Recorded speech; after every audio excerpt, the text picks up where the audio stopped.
everything has a messy part. I wanted to build a SaaS app where it literally was the TurboTax of filing your VA claim. And that's what I built. I bet people are more honest on the app than in a courthouse or in front of the doctor even, because they have the privacy of doing it from their own home and actually being introspective.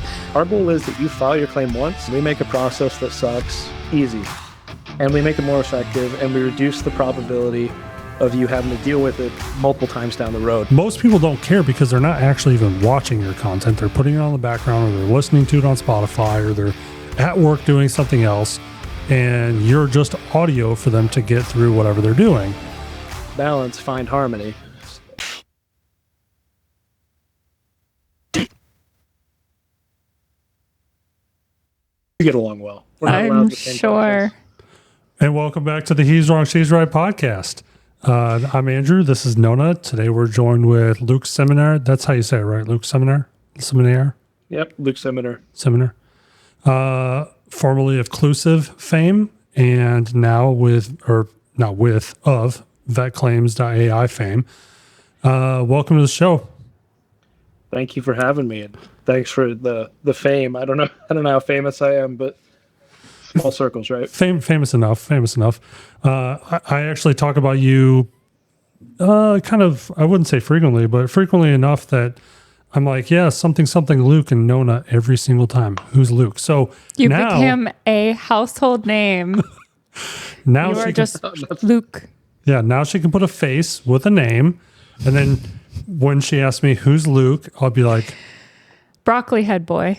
Well, no, that's not broccoli hair. Wow. That's not broccoli hair. He makes fun of that haircut, so I'm just surprised that you didn't warn me ahead of time. That's not broccoli hair. That's he's got like curls going on. The broccoli hair people are like full blown, like I don't know what you want to call it, like a white afro. That's totally that's totally broccoli head.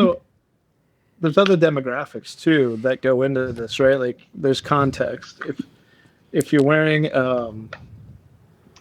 LA Fitness, just super corny things. You're a teenager that doesn't bench press everything. Something's feedbacking. Is that me? I'm not sure. I don't know. Pause. Yeah, I'll pause it real quick. We'll be right back while we figure this out. Or now it's gone. Never mind. Are you on the West Coast? Echo. No, you're in Texas. Mm-hmm. So why LA Fitness? They're national. They don't have them here. There's a brand. It's not called LA Fitness, but to the point of the broccoli hairs, it is a little broccoli, but it's. Is it natural or is it permed? Oh, natural. I get it wet and it does this. That's awesome. I'm just trying to grow it out. I want like a Viking braid, but there's no. What is a Viking braid? When you're in like the in between, it's a mess. It's like. Not a man bun, but so is it the new man bun? It's the shaved sides. Okay, so it's the new man bun. Sure, I wouldn't call them the same thing. Okay, I think the man bun definitely belongs to a certain hipsters. Demographic of people. Sure, no, it definitely does. So I'm getting like a straight echo. Okay, yeah, we'll pause it real quick. Yeah, for the audience, we'll be right back. And we're back. Sorry about that, everyone. It seems like we can't get through a single episode without some sort of technical difficulty. And of course, because software is always changing, by the time we troubleshoot and fix this, and I master how to conquer the issue, a different issue will be available for me to troubleshoot next time without fail. Podcasting, it seems like there's just for how prevalent it is, there's a lot of big platforms that claim to do it good and do it right and be all inclusive, and it's still not. Everything has a messy part. Yeah. The thing that I've run into is, I'll trial something, or we'll use a service that's built in or ties in neatly with something we're already using anyways. And it'll have like one quirk that I just can't get past. And so I'll use something else, and then time will go by and they'll fix that bug, but I don't know it because I don't use it. So periodically you have to go back through and test drive everything again. I'm actually hoping to eventually just find a first-party plugin for OBS that'll just do everything, and then I won't have to worry about it at all. But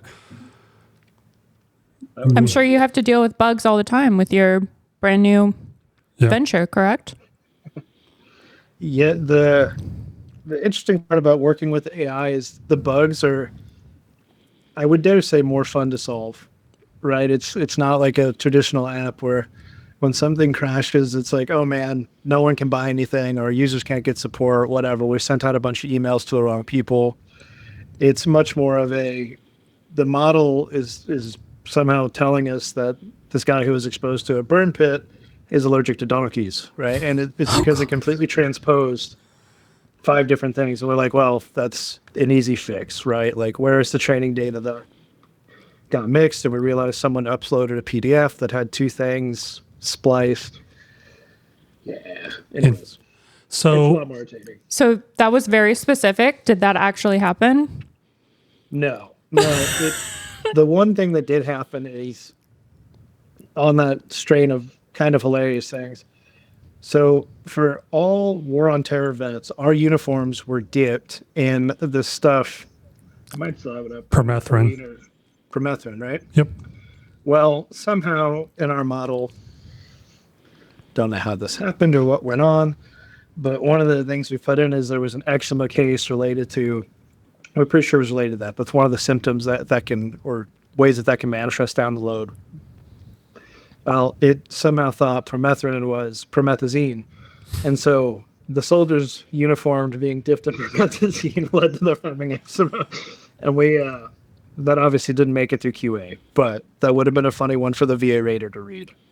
How long did it take you to spin all this up? Because I remember you had said something about it. You're like, hey, I'm working on something, can't really talk about it without sending out NDAs to everybody. But this is at least, 6, maybe 12 months or longer in the works, or how long have you been on this? So I can talk more openly about it now. But when I reached out to you, I was actually contracting for OSC, which is the CIA's open source enterprise program, right? And we're help identifying AI solutions, what was in the market. Because prior to that, I had used AI in building out products and helping our blind clients occlusive train and so on for the government, right? Because they didn't have someone to talk to, so a way for them to like navigate finding a job, get feedback on resumes, we could train things to work like that. So I got tapped to go help the OSC pick out what solutions would be optimal for them to consider in a combination of future problem-solving techniques, right? Leave it at that, because nature of that. But upon doing that, I realized, wow, the capabilities of this has just gone above and beyond, especially OCR. Yeah. Right? Like computer vision is, 2 years ago, if you would have asked me how long does it take for something to read abstract text, put it into the right boxes, and furthermore, before putting it into the right boxes, translate it into a context that is given by a law or a decree or a medical journal, I would say 10 years. And the truth was, it was, 6 months? So That's so fast. The reading part, I think, was solved a long time ago. A company I worked for long time ago was doing things very, very antiquated. And I helped them get everything moved up to Google Cloud. And Google Cloud has a tool for Workspace and GCP called Cloud Search, which is nice because as long as you have sharing turned on, whatever permission levels that you might need, user groups or, top down, however you want to look at it, as long as all of the information that was scanned in was shared within a group that needed to be able to look for information within it, you could scan everything in without giving anything a title. And I can type in your name. And if the document has your name on it, now I can grab the whole PDF and extract any information I want. But obviously that's a human doing that, but using the computer's assistance to identify keywords within a document, and then you'll pull that file out. So moving into the realm where the computer can do both of those steps and create new documents think was the big step and probably what's helped you a lot. Yeah, that was a huge step. And then figuring out how to leverage it. And this is probably a tale old as time in the world of startups and technology companies. But I over-engineered the thing at first before I understood what the customer need really was. I wanted to build a SaaS app where it literally was the TurboTax of filing your VA claims. And that's what I built. You can go online, pay $350. The most simplified version of this, what would normally take you 5 hours, research, so on and so forth, you'll have your claim ready to file within 2 hours of you doing actual inputs. And at this point, we're at a 3-day QA pause. Wow. So eventually that QA pause will go away, right, as the model gets better and we have more training data. But point being, that's not what people wanted at all. And is this for only members who are currently active or veterans also? I mean, for everybody. So it's potentially to also increase rating, or I need more context. No. So we're actually expanding, and that's a cool question to ask. No, so thank you. So we're expanding into SHA, so your separation health and assessment before your retirement. Okay. Because right now this is not me talking bad about VSOs in any capacity. I don't want to say that. They're great, but they're overworked. There's one of them for every 10,000 of us on average, probably. And even then, VSOs are humans, and humans are humans, and we're going to have good days, bad days, hard days, lazy days, right? Right. But oftentimes not compensated anywhere near what they're worth either. Right. So all that said, people who need their SHA before they get out, they go to a VSO and they run through this 2-hour interview plus, and it's literally every single body part. You've been in the military 20 years, and if you've been in the military 20 years, especially in special forces, combat arms, it really doesn't matter. Even a mechanic at that point, every part of your body probably has been injured at some point. And so you answer these questions, and it's a process. It's gross. You have to do it in a courthouse, take time away from your day. We give the ability to do that from the comfort of your own bed. Keep your clothes on, right? Don't get excited, people. But you can, our highest price tiers, we do interview you through that at your time and convenience. The second piece of that is we just give you the most simplified form, and then we come up with what secondary things you need to consider. And it's a detailed process. The point being Does this open the channels between the physicians and people that you might need to go to have an exam completed and things like that as well? It makes the life of the unit physicians and military doctors a million times easier, because what happens is people go all these years, especially if they're in a job like they have flight duties or they're special forces or something where if they report that they probably tore that labrum and it's not just a tight shoulder, they're done. Their career's done. So here we are, year 20, year 19, and they're going to say, all these things are what has been broken with me on this point, at this point, at this point, at this time, whatever. And then they go to their military doctor. And the military system only allows these doctors to put in 4 to 8, depending on which system they're on, of those files at a time with context, right? Okay. So if you add that up, you can have 8 things with just your knee between, I don't want to bore you guys, but genuinely the different disabilities of patelliformal pain syndrome, crepitus, loss of range of motion. It's easy to fill that up and require multiple appointment times for one unit doctor. We make it so that you can hand that off to the doctor. Here's what I have. I bet people are more honest on the app than in a courthouse or in front of the doctor, even because they have the privacy of doing it from their own home and actually being introspective. Whereas if they're put on the spot, they want to be brave. And, I'm okay. That's one of the biggest things we see is people go through and they get 10% for PTSD, and they start even lightly elaborating on the story, one of the stories to me, and I'm like, when you go in, you need to understand that examiner is not your friend. They're not your enemy, but they're trying to be objective, and they also probably don't care.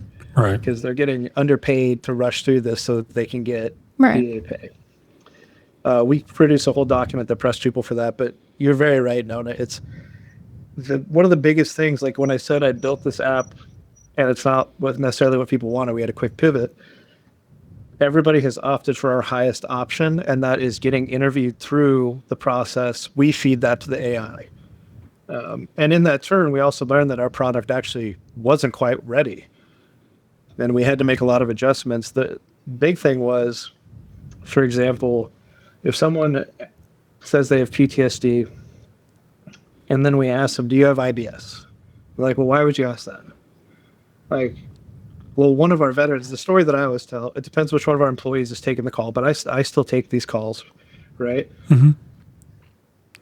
When I go in, the story that I tell is like, when I got back from deployment, I got to go to a Durham Bulls game. I thought that was so cool to see, like, where Bull Durham was filmed, the historical team, whatever. But I could not be around that crowd of people and not have my situational awareness. That gave me the bubble guts. I was constantly nervous. I got angry. It was IBS with a secondary of, oh my God, everything's going wrong. And they're like, oh, dude. Yeah, I have that. Yeah, a buddy of mine that used to work for the VA, he processes claims and stuff and helps veterans now privately, or helps augment their claims and helps them kind of get through the process as well if they don't want to use a VSO or somebody else. But he goes through and basically pulls,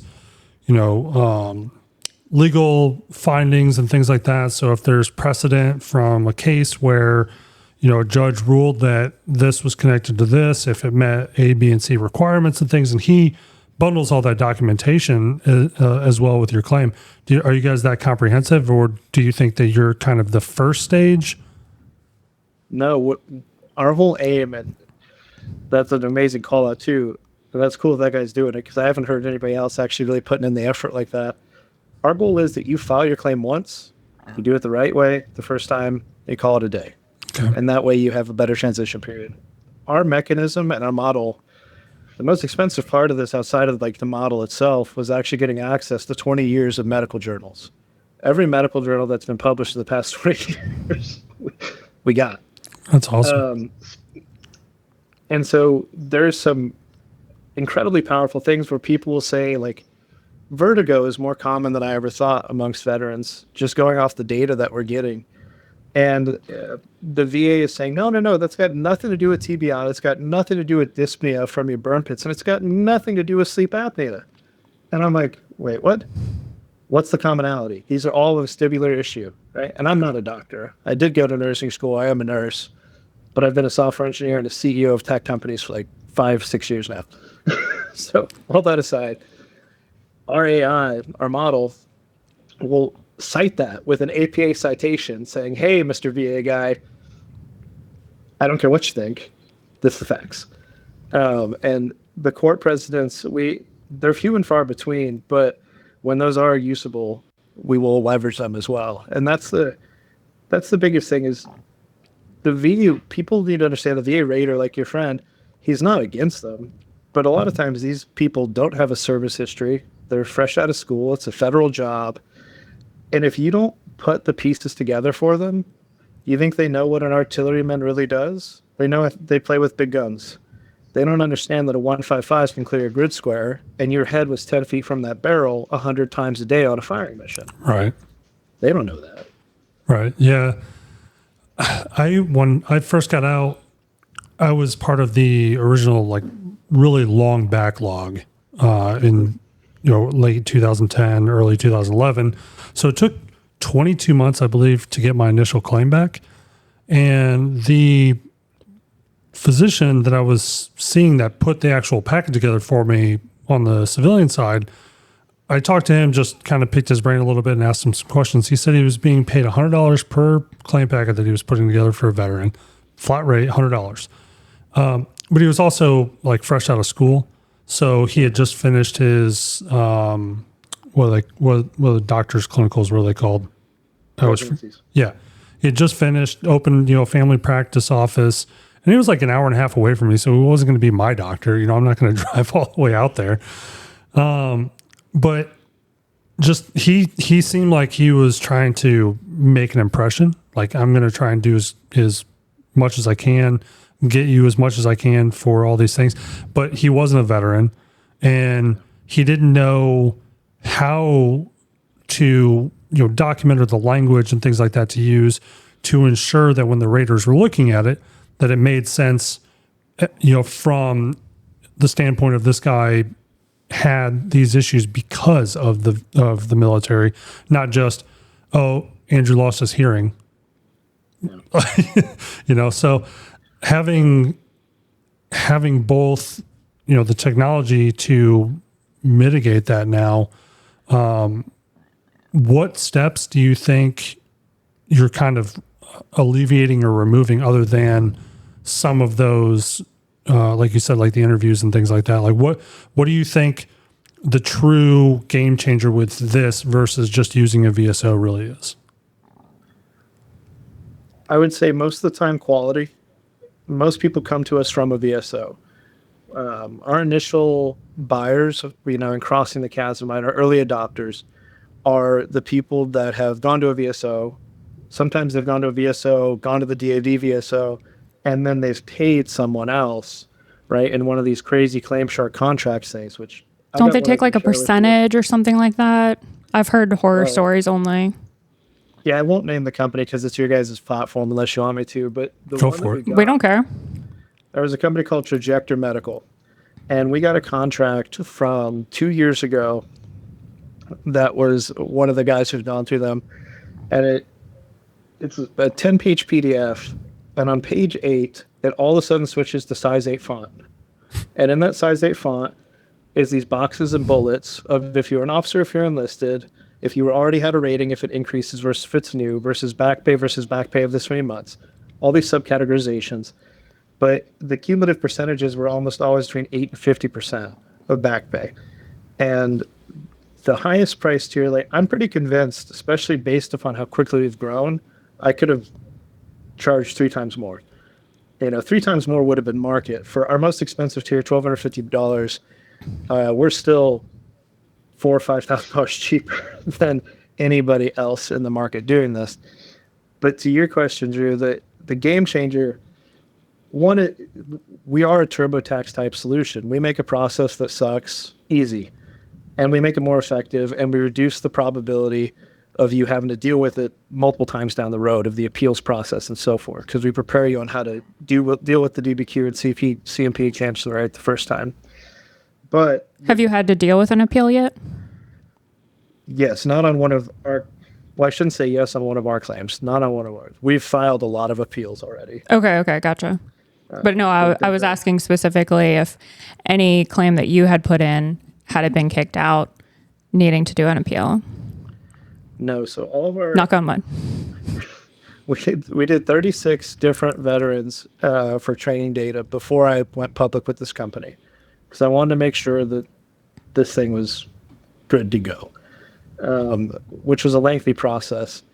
And in that time, we had one come back for an appeal, and the feedback went. Okay. Yeah, we got it too. I think we'll try and write it out.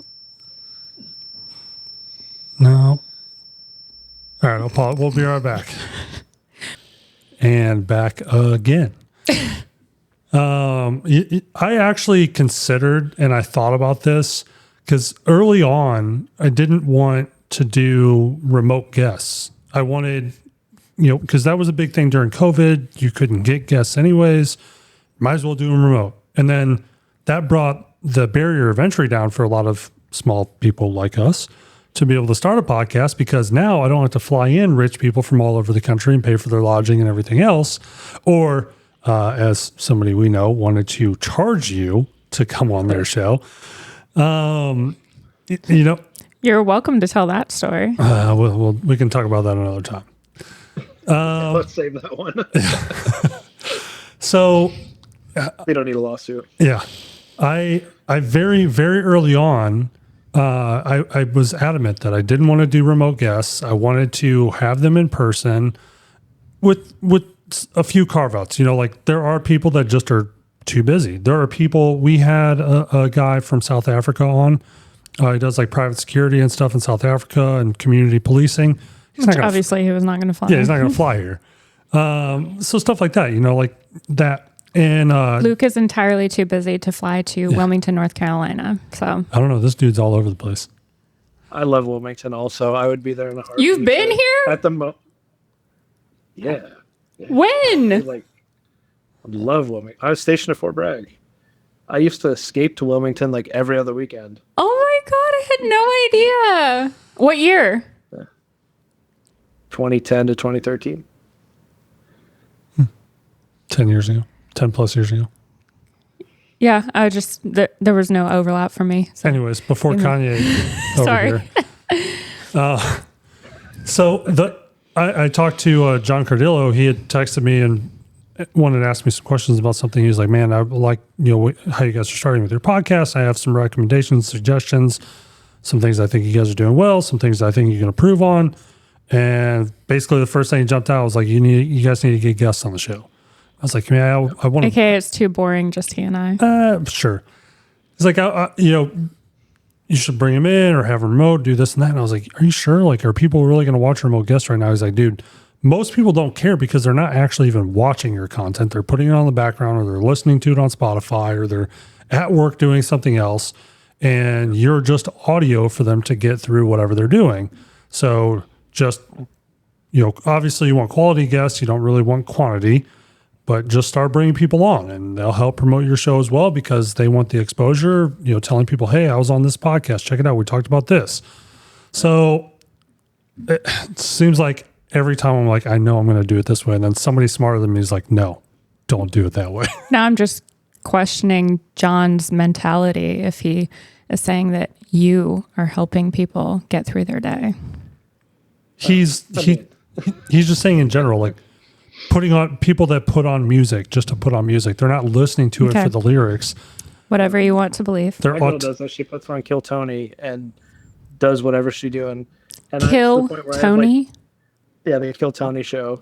And I have like PTSD of a 5'4" little gay guy like talking around. I can always hear his voice throughout the house. I don't know what Kill Tony is. We'll have to look the number one podcast in the world. What? Yeah. It's the most. I had never heard a podcast until he forced me to be on a podcast with him. I don't listen to them, but I'm also making one now.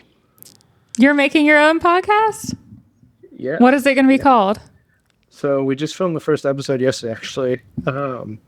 Operation Ruthless, sponsored by VetClaims.ai. Nice. Operation Ruthless. I like it. So there's a cool historical thing to that, but no story.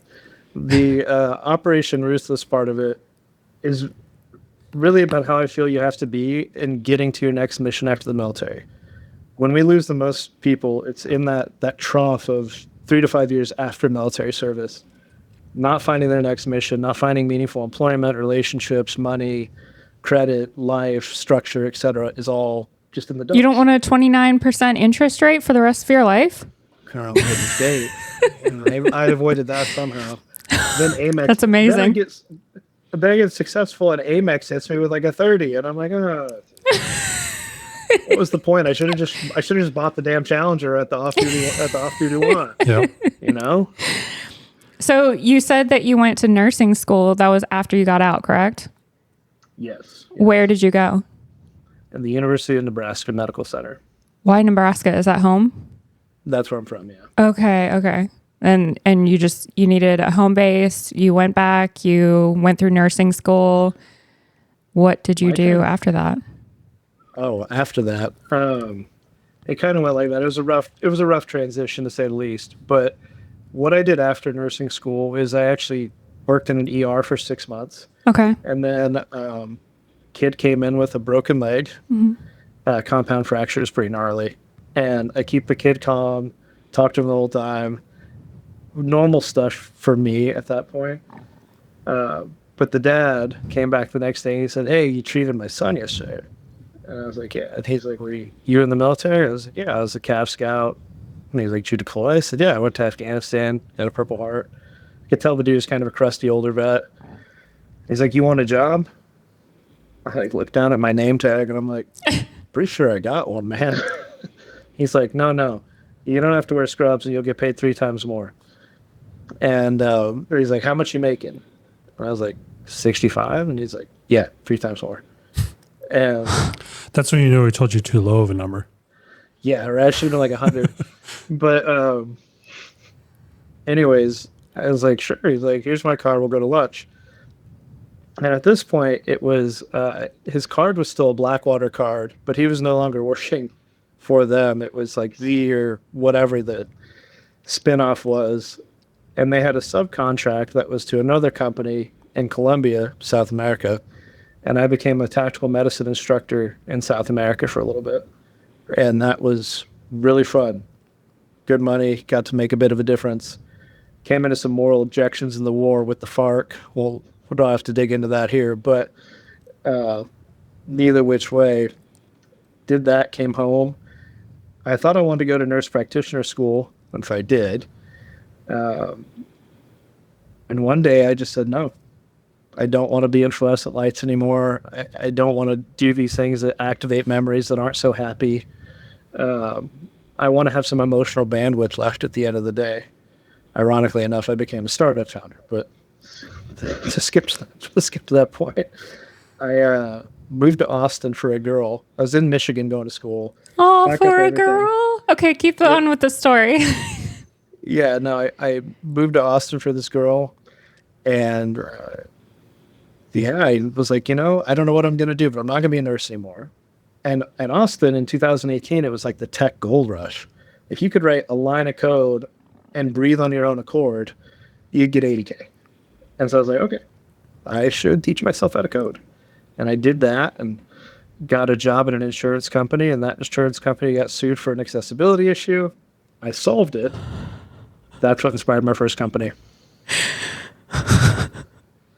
This is why I will never have my own insurance company. I will always be a broker underneath somebody. It's not about not having your own company. It's about ensuring that you hire the right people before you get sued to prevent the issues. Just the fear in general. The problem that most people have in any job, in any profession, is that they don't want to go through all the right things.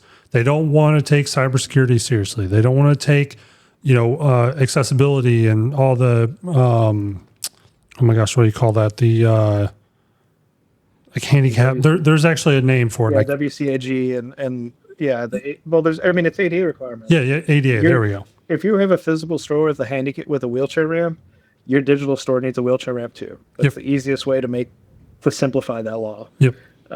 If you don't sell in person, you should still be accessible, but the parameters with which someone can actually pursue you for it's a bit different. Yeah, I had one of my YouTube clients. They have an annual what they call their Nerdcore Party Convention, and it's basically just like a 3-day long concert meet and greet thing that they do. They bounce around the country, and they got feedback from somebody this past year when they were ticketing for Raleigh for this past July, and it was such a niche issue. It was so weird, and I was like, I can try. I mean, there's out of the box solutions, but I can't promise that any of them are going to be perfect. And I was like, how many people do you think? I asked them if they would put me in direct contact with this person so that we could kind of try and work through these issues, and they could actually directly troubleshoot and contribute to something that they wanted to be a part of anyways. And they did, and it was really weird. I'll have to pull it up because it was oh my gosh. Well, that was how I solved that accessibility issue. Is my mom had married a guy who was blind, and I just was thinking through, like, man, how do I keep the company that gave me this job from going under? And I called him. I was like, hey, if I got you paid, would you sit next to me? And when I make a fix, you tell me if it worked or not. And it was through that process of having an immediate rapid feedback loop that we realized, oh. And further, I learned how to code. I mean, if you call HTML coding, essentially, like, I learned how to build these structures so that they were intuitive for the blind user. Right.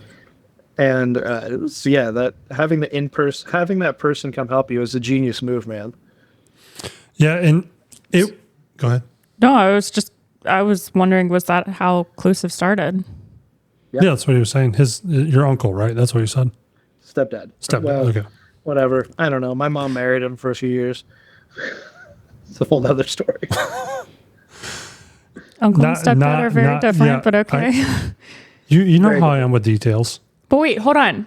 Go back to the girl. Are you still with the girl? That's very important. No. Oh, no. It was an interesting thing in life where I had put everything into myself. I mean, a level of monk-like concentration. Gotcha. In getting better, right? Growing. I was hitting the turbo on personal development, if you will. And I had, tripled my salary. I was just on a different wavelength moving in life. And her dad owned a big company, and that, of course, didn't interest her. She was like, I work for my dad, and I'm very happy with what I'm doing. I've got a great balance. And I'm like, I don't know if you guys cuss on here, but you can. that's me to this day. Balance, find harmony. And she wasn't about that. So. How long were you guys together? 3.5 years. Oh, that's okay. And he moved across the country for her. That's huge. Yeah. I mean, to be fair, I've moved across the country for a dog too, essentially. But what dog? And please tell me you at least still have that dog. I've never gotten rid of the dog. I've still got him. His name's Colbert, and he's a pit bull that was on death row, and now he's the homie. He's like 18 years old. I got him when I first got out of the Army. One of the craziest stories is, like, my transition was rough. The Army shorted me on my last paycheck. I was homeless. Everything I had was in a Ford Mustang and duffel bags. It was a cool Mustang, though. It was 2004 Pro Charge. No big deal. But we have a lot of the same story. It's really weird. I had a 2004, but it wasn't Pro Charged. I had a GT Premium. Oh, mine was a GT, but some Jumpmaster guy, what was his name? Mooch. I forget his name now, but he'd like broken his back on a jump. He's like, I can't drive the damn thing anymore. So he sold it to me.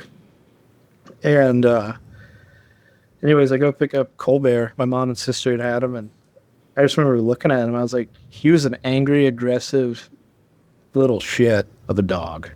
And I looked at him. I said, man, if we don't both start getting our shit together, we're both probably going to die. So let's get it. And then we moved to a little trailer in the middle of nowhere, Nebraska, figured ourselves out, and went to school, and somehow we're here. Aww. Well, so I love pitties. The Army shorted you on your last check. The Army came after me 8 years after I got out. Yeah. What? Yeah, I got a letter. He was getting ready to close on his house. Yeah, I got a letter, and it was from DFAS, and it was like, overpayment. Look, and it's like the little perforated things that we get from the VA was the same kind of thing. So it's like you tear it and then flip it open, and then there's a comment box, and it says they overpaid $1,200. Open up to find out why or whatever. So open it up, the comment box is empty. And I'm like, whatever. I'm literally already under contract. All this other stuff is going on. And so I reach out to the loan officer, and I'm like, hey, I'm gonna dispute this. And she's like, no, don't do that, because you're already under contract, and that will delay it, and you'll owe money, and blah, blah, blah. And I was like, so what you're telling me is the Army is just going to extract $1,200 from me and never tell me why. And she's like, yeah, pretty much. So I ended up calling, because I had to find the payoff anyway. So I called DFAS, and they're like, sorry, we already charged that off years ago. It's been in collections. I'm like, it's not on my credit report. What do you mean it's in collections? So they forward me to this collections place, and I call them, and I just ask them, like, do you guys know what this is for? Because typically they have to tell you, the creditor has to tell the company like what it's for. So if you dispute it, they can push back or request more information or whatever. And they're like, well, we don't know. There's no information. It just says overpayment. Like, are you serious? I would have scanned them a picture of my ass. I'm pretty sure they shorted me my last check because I probably shouldn't tell that story, but it was pretty raunchy. May have involved shitting in a barracks microwave and setting it to 10 minutes. Yeah. Housing might have been billing for the cleanup. Oh Oh, I was not a happy camper. Me and the Army did not get along well. Did my best, but I had an issue with my first unit, but not my second unit. My second unit was pretty cool, so I didn't do anything like that. So originally when this all came up, I was remembering the story about how when I was clearing, when I went through CIF, I was missing a couple items, and I went back, and my first sergeant was like, "Oh, let's go supply," and he just walked in the supply room and just gave me a bunch of to turn in. And so I only ended up owing CIF, I don't know, $200-$300, but I was missing like a part of the sleeping bag system. I was missing just like small things that but you didn't in a microwave. Right. That's the important part of the story. So I thought maybe missed opportunities. I thought maybe something happened, and even though I turned those things in, and it's all signed and stamped and everything, that maybe somebody didn't push that through. But I was never able to come up with a dollar amount, and I mean it was $1,200 flat. No change, just $1,200 flat. And still to this day, going on 14 years, I have no idea what I owe $1,200 for. Well, it's paid. It's not on the record, Lego. Yeah. Yeah, that's an interesting one. The military has a way of being great for some people, and for others, just a lot of variables. It's a mixed bag, especially. One of the coolest things about this company, about running VetClaims, is that I get to hear these stories, right? And not just, I don't take all the intake calls, but I will take almost every feedback call. Because if something could have been better, I want to know how we improve this, right? I love rapid feedback loops. Nothing's quicker than going straight to the CEO, right? Right. But you hear these stories of amazing service journeys, but then like some where it's just like, man, you got the licking, but here you are. So let's help make this transition better. Yeah, my time, I wasn't a good soldier. I'm kind of wondering, with all of these new tools, and obviously your tool that's out now, how much different the landscape for the claims process and everything is going to look, even just 5 to 10 years from now. Because the government has a tendency to gobble up people like you. Like, oh, you have this really good idea, and that solves some problems on our end too. Let me buy you out, and then we'll suppress you. Is that what you're getting at? Either contracting or like a much bigger, like a Microsoft will come in and say, "We'll take it from here." Well, yeah, I will have a 3 to 5 year exit timeline on this to a degree. It'll either go that direction, or it'll go the direction of we create what is the VFW for people who are in GWAT and beyond. Because nothing against the VFW, but our generation actually tries to avoid drinking beer every night of the week. It's not what it used to be in this world, and substance abuse is unfortunately far too slippery of a slope for most of us. You know what I saw recently, sorry to interrupt you. I saw recently, and we were just talking with, again, Matt from Smokeless Vets. Apparently Gen Z and around, old or younger millennials and Gen Z are tending to not drink, but they're tending to use other substances at a way that's higher. Correct. Yeah. So it's kind of weird. Drinking Bros, for example, that was their thing initially. They were like, well, never drink alone. You'll always have a friend online, and they were trying to make like a virtual space.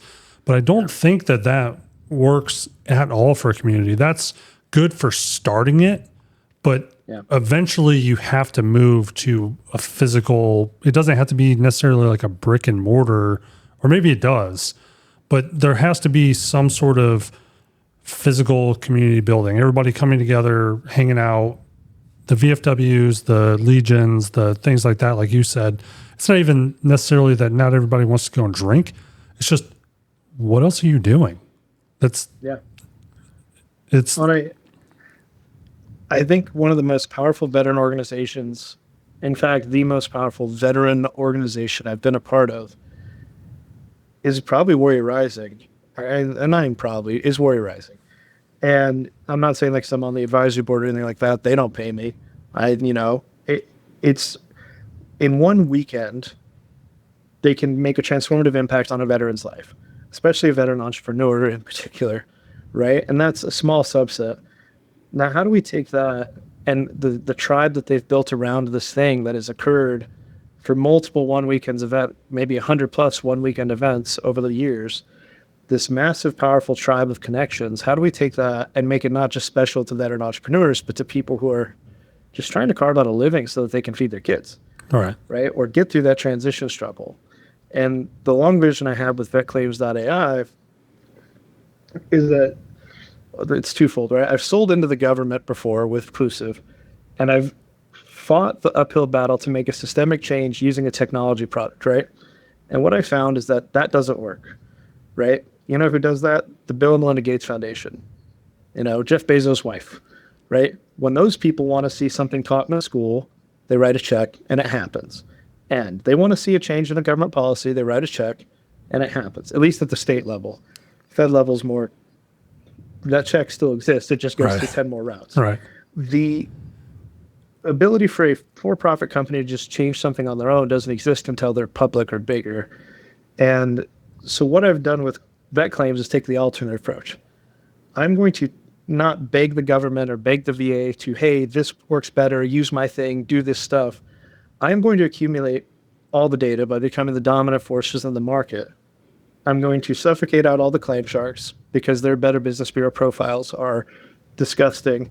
And I'm going to sit over here and I'm going to pet this nice little Better Business Bureau trophy. And in doing so, when we have the data, because you think right now, however many VSOs are in America have their success rate and they know what they file appeals for. And it's all in their head. They don't have a database tracking this by any means.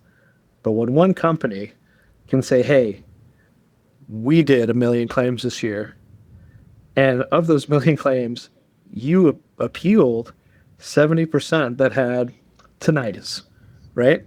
Now, of the 70% that you denied, 100% of them have been to combat, say, right? And I'm making these numbers up. But when we can say that, we can say, VA, you approve all of them in the long run, right? Let's slim down your process by saying, hey, tinnitus, combat, yeah, done, right? And we just cut 3 months out of a VA's timeline. We cut how many dollars out of the scheduling processing?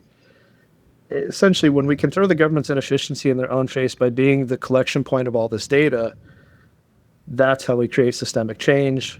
And in 10 years, that's the difference that I think we'll see. I did just see that the Army approved a new test. It's a small blood sample for on-site TBI testing, rapid TBI testing. So obviously, you'll go and do imaging and stuff like that if it comes back red, but it just seemed like they're kind of turning some stones on things like that. What would pop in your blood for TBI? There'd be some sort of protein that would be produced, something that they could isolate that's only specifically in the brain or in nervous tissue, something like that. That's so interesting. Yeah. Because, even when people are hanging mortars and they forget to move their head just a bit, yep, those don't get registered because that guy doesn't want to get in trouble. Yeah. And the first thing I thought was, we just lost half our military. If everybody if they were to mandate a test, right? If they were to say, hey, everybody that went out there, everybody that was involved in that exercise, get in line. Everybody's getting tested. I'm like, there's got to be like that. Yeah, there's probably going to be a process or a flow where, if you meet other things, if you have some sort of vision or hearing impairment or speech impediment from it or inability to walk or something, like there's going to be probably an add-on. You have to both pop hot on the blood test and have something else that qualifies you to move on, unless you're seeking it out. Like, hey, I'm periodically having episodes, like I'm having vertigo, I'm having this, I'm having that. It might not be acute, but it could be chronic. You could have, issues that are coming and going, and that in itself could be a problem because it could be, highlighting something else even more serious. But having that immediate test, I was like, that's awesome. That's maybe not awesome. In my head, I just think of that Vet TV skit that Donnie O'Malley did, or it's like an ESPN calling the firefight. Yeah. And they're like, yeah, we took 6 losses in the first quarter. And I'm just thinking like, oh, IED went off. Ref comes out with a flag. You're like, hold on. Yeah. You got to take your test. That was the wrong vehicle that drove over there. It was supposed to be the other vehicle. Reset. No, those guys are dead. Yeah. The offsides call. Yeah. I think that technology is going to make a big difference. I think I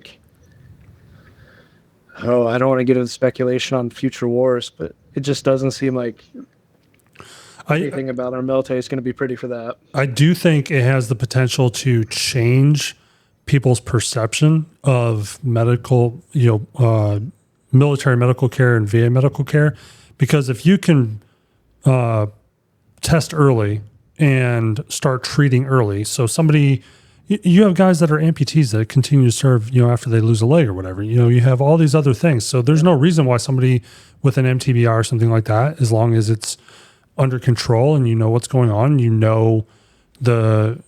just like playing football, right? You get a concussion, you go back out and you play. You get another concussion, you go back out and play. And then you're like, maybe I shouldn't do this anymore. Eventually you'll reach a point where you can't continue, but if you can prove to the population that you're willing to take care of these people who continue, even after knowing that they're injured, continue to put their body in harm's way, then more people might be willing to say, okay, I'm going to be taken care of. I'm okay with doing this now. I wasn't before because I've heard horror stories, but I'm okay with doing it now. Yeah, I think that's definitely part of it. I mean, when I joined, I didn't think about the VA. I didn't either. My grandma had a VA claim, it took them like 30 years to get hers, but regardless, I think it's interesting, right? We're in a peacetime army now of some sort, if you can call the world at peace, but we're in a proxy wartime army. Yeah. And I think all of that will go out the window immediately when a real thing happens. Because there is an overemphasis on what does this do for me, and a shifting underemphasis of how much I love this country. Mm-hmm. And even now, I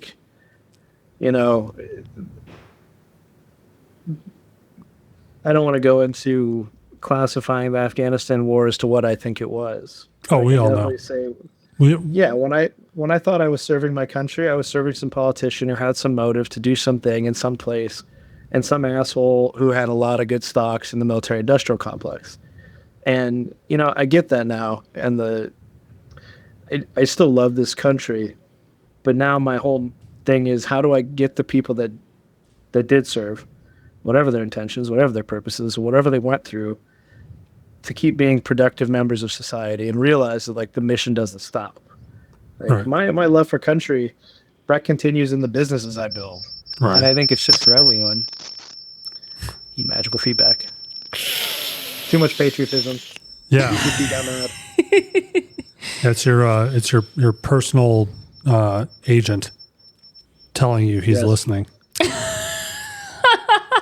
Probably. It's your tinnitus being turned to 10,000. Just blow his ears out. If I had a PR agent, they would have cardiac episodes weekly. I just go talking on LinkedIn. If y'all want some interesting stuff, follow me on LinkedIn. I've never been on LinkedIn. I just explained to her the other day how terrible LinkedIn is. Every time I go on there, it's just messages from somebody in New Mexico. Hey, Andrew, we're recruiting for people with your skills and blah, blah, blah. And I'm like, what are my skills? What do you think I am? And it's a sponsored message in my inbox. I'm getting a notification about this. It's not just an ad that I can scroll past. You're sending me notifications. It's insanity. I hate it. I just do my best to make sure that all the officers who post on LinkedIn and say, my transition's been so hard, I'm really excited to start my MBA program. I'm humbled and honored to announce that I've gotten into XYZ school.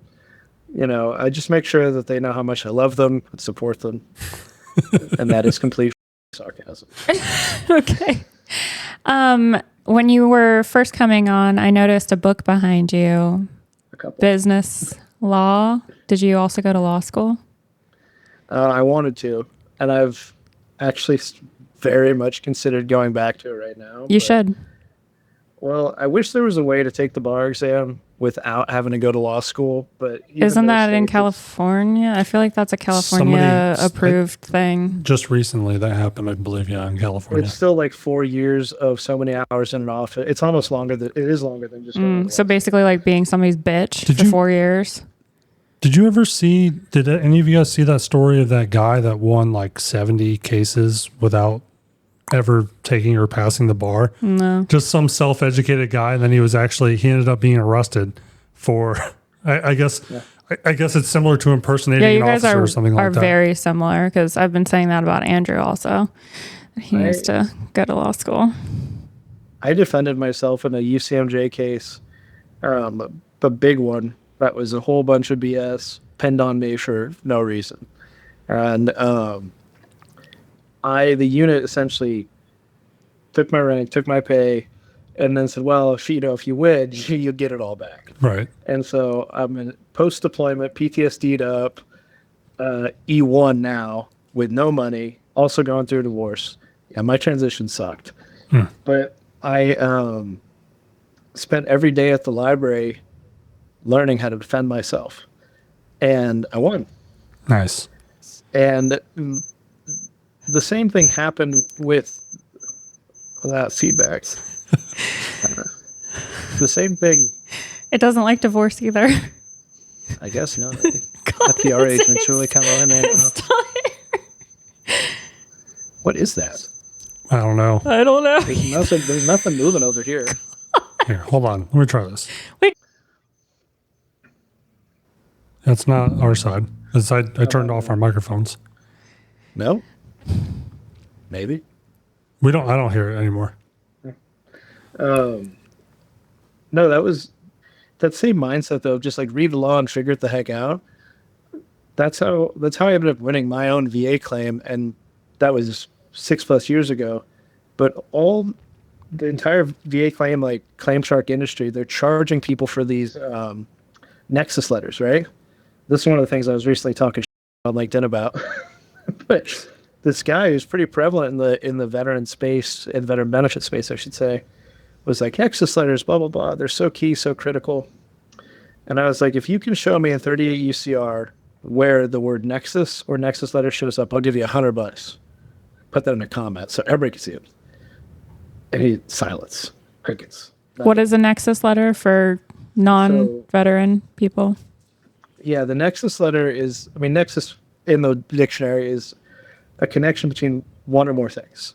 So it's a nexus letter has essentially, through like the private news network, become this thing where it's a letter from a doctor saying it's as likely as not that X condition is related to the service of this person. Okay.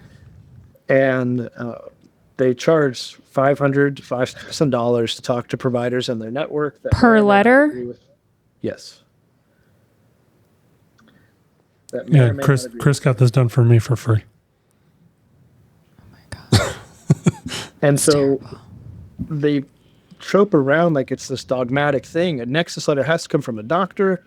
It has to say this. It has to use these words. And our provider networks are trained the best. Now, upon further research and upon all of the case studies that we did prior to launch this company testing this, and what I did myself is in nursing schools, I was migraines. That was the only thing that wasn't in my military history records that I filed for, right? And they're like, you don't have migraines. It's not, and if you do, it's not service related. And I was like, okay, but you admit I have a TBI, you admit I have PTSD, you admit I have a Purple Heart, because it's on my documents. So here's a nice big medical journal, which is not just one doctor saying that TBIs and migraines are related, but 100 doctors saying that they are. All right. Thank you. I won. So did all the veterans that we filed claims for.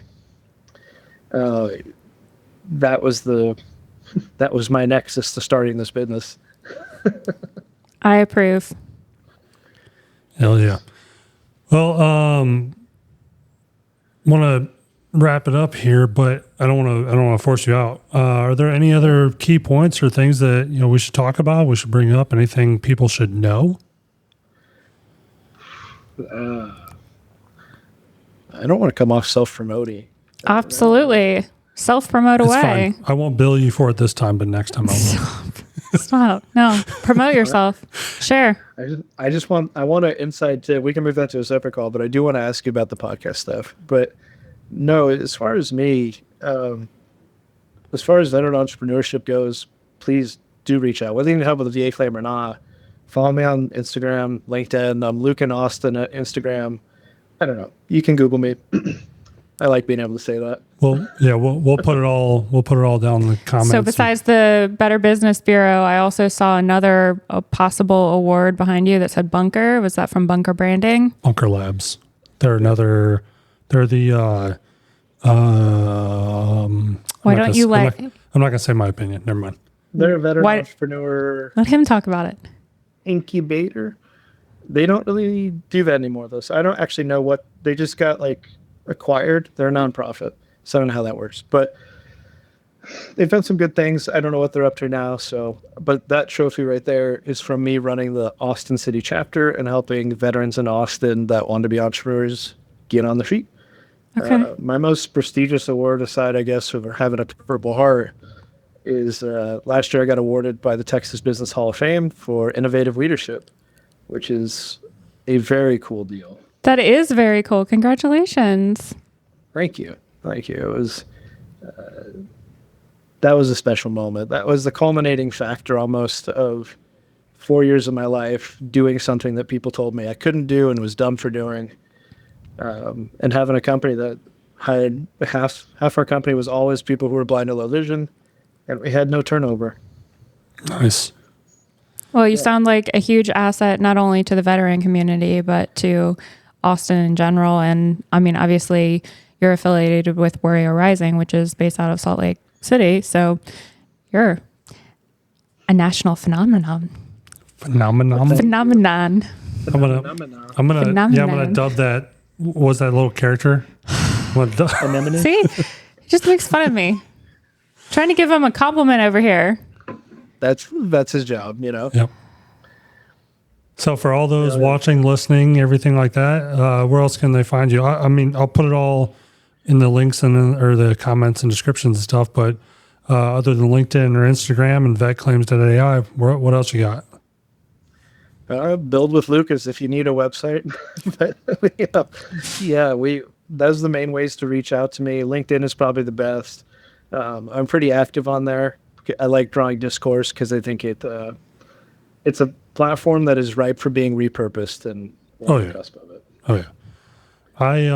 I'm a what do you call it? I am a set it and forget it user of LinkedIn.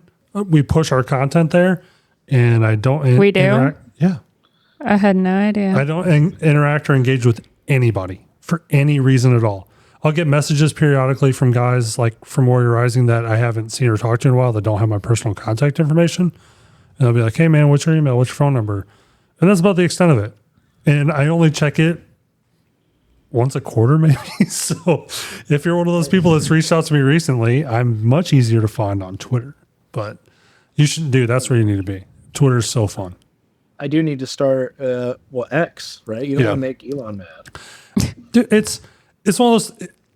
Okay, you go and buy a box of tissue, you're still going to call them Kleenex, right? Like, you know what the product is, but you're still calling it by, even if it's by a different brand. Yeah. So. No, fair enough. Fair point. Tissue is always tissue. Be one of my first 100 followers on Twitter. I'll send you a foot picture. No guarantee it's my foot. Right. Barf. Well, I did accidentally. Well, I guess not. It was accidental. It was not accidental. Foot picture story. Here we go. Oh my God. He literally posted a picture to show off how big his feet were, hoping girls were going to slide into his DMs, being like, if you got big feet, I know what else is big. And I'm just like, what the is wrong with you? I was sitting on the couch with my feet. I was sitting on the couch with my feet propped up, and our rescue dog was sitting but facing away from me right next to my feet. And I jokingly took a picture and I was like, this is a really small dog or something along those lines. No, he was like, my feet are bigger than this dog. And the dog is 45 pounds. So he was... Drew, how'd the DMs go? Were they thirsty? 0. No. That's just what he's admitting on the podcast. So. Also, Twitter X has a feature where you can set it so that people that DM you, there's varying different levels of this. But in order for you to DM me, I have to follow you. So if I don't follow you, you can't DM me at all.